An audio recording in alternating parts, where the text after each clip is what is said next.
So I was out walking about the property a couple weeks ago. I noticed a whole bunch of wild edibles, and I've just been real busy in the meantime getting ready for these trees that are coming and planting and weeding and whatnot. But I figured I'd do a little walkabout and show you some of the edibles that are kind of an early spring thing here. The oak leaves are just opening up, and I know you got wild asparagus out here, wild hops, which you can eat the tips just like asparagus.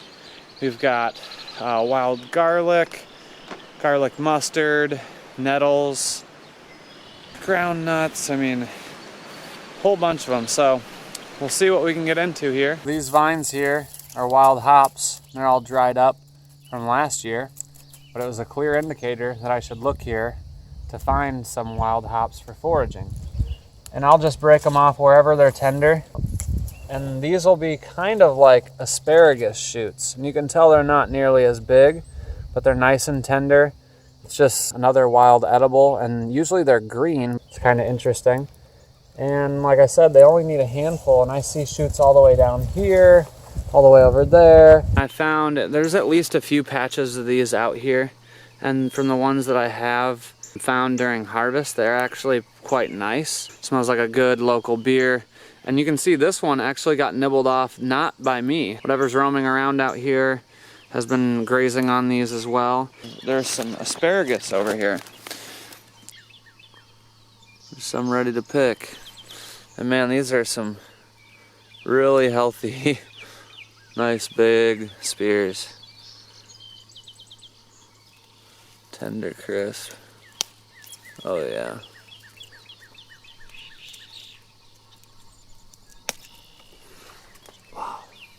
Kind of want to eat one right now, honestly. There's more coming up. And then these ones must have been frosted. We had a hard freeze. They're all shriveled up and looking weird. This one's curving around going back into the ground. That's kind of crazy.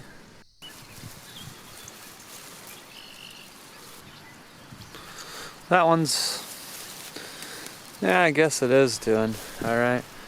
Starting to get bigger, I'll pick it.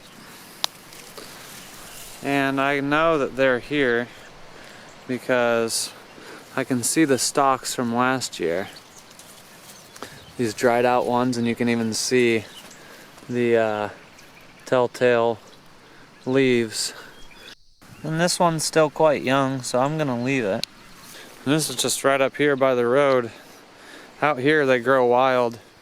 Right by the road along fence lines, and of course we got a fence line right by the road, so yeah, here's some more. It kind of blends right in. There's 1, 2, 3, but they're not very big. Stinging nettle is another good plant to eat. You want to just grab the tops if they're a little taller like this, otherwise you can take up to 6 inches when they're very young. And these are great in soups or stir fries, just use in place of kale. Make sure to cook them so they don't sting your mouth. But they're actually high in calcium and, believe it or not, protein. So this is a violet. You probably recognize these. And this is the leaf shape. The leaf and the flower are edible on these. And they make good additions to salads. And then you have these horsetail. And I think they're more for like teas and stuff. You could probably cook with them as well. The younger they are, the tighter these bristles are on the plant. And the bigger they get, the more they start to open up. But those are a really good source of silica.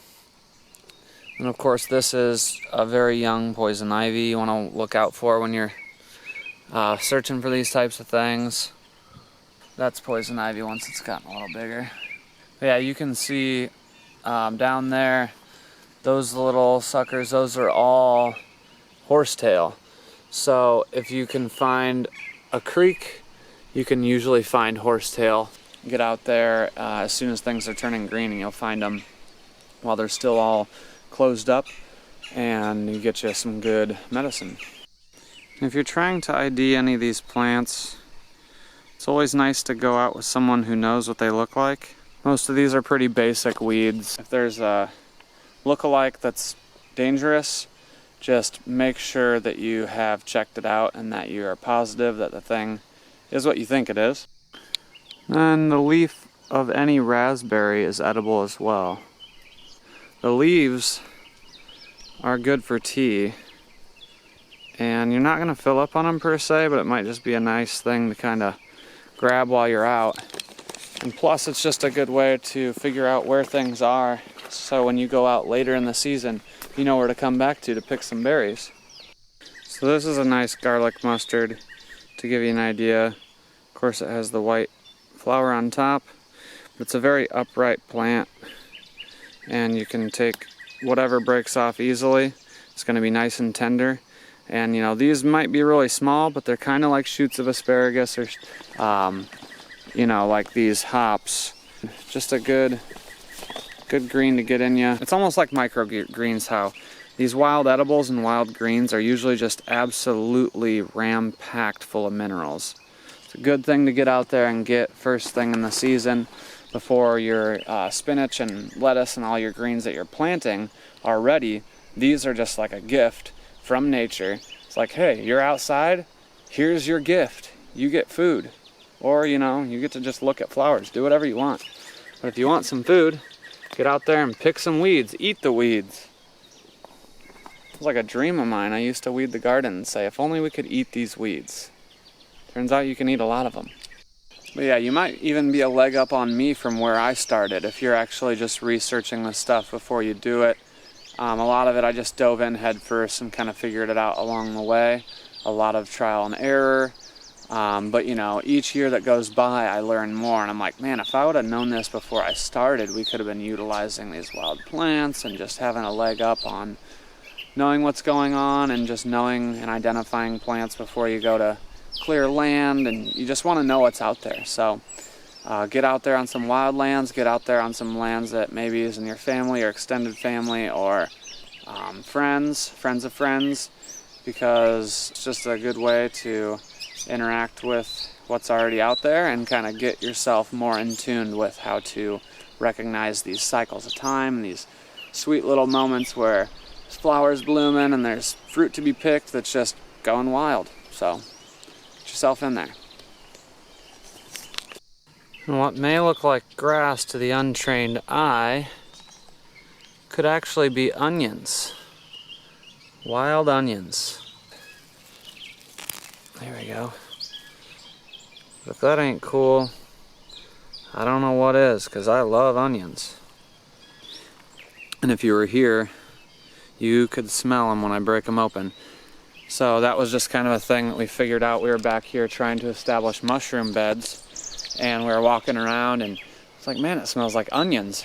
Somebody bends down, crushes up one of these, what looks like grass, and it's everywhere back here.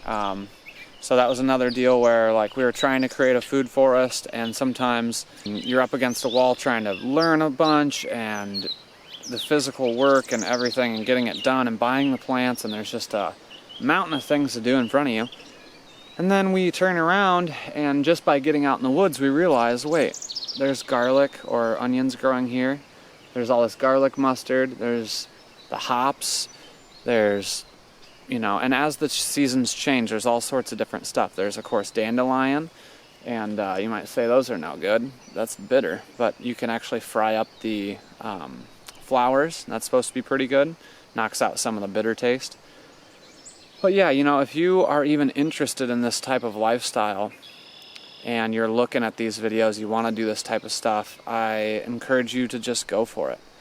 So the reason why I know as much as I do is because I was living with no TV, no internet, and in the winter I would fall asleep really early lots of times, and then I'd wake up in the middle of the night and I'd do research, and I'd just be ready in the spring to do a bunch of stuff, and I just have high energy for this type of thing, high passion for it. Before we had the property, I wasn't studying and stuff. I was while we were looking for land, I was going from being 10 to 20 years old, so I wasn't, you know, researching and looking at all this stuff on YouTube or whatever. I was, you know, being a kid. There's wild lands all over the place. There's public parks. Even in the Midwest, you can find public lands to get out and find stuff like this. Otherwise, if you know someone with property, they might be surprised to find a lot of these things growing on the land that they didn't know about themselves. I gotta keep moving. It's threatening to rain, and I should probably get to making some lunch or something. So now I got these greens soaking. I'm gonna keep them down in the water. You know, I usually use a bowl full of morels in the water to weigh that down and keep it down in there. But if you don't have morels in water, you can just, you know, just use water, I guess. But yeah, we're getting ready for a real special meal. Morels, wild greens, and crappie fillets that I caught last week. So that's a real special meal this time of year. If you're lucky, you get it once a year. I was lucky this year, so pretty stoked.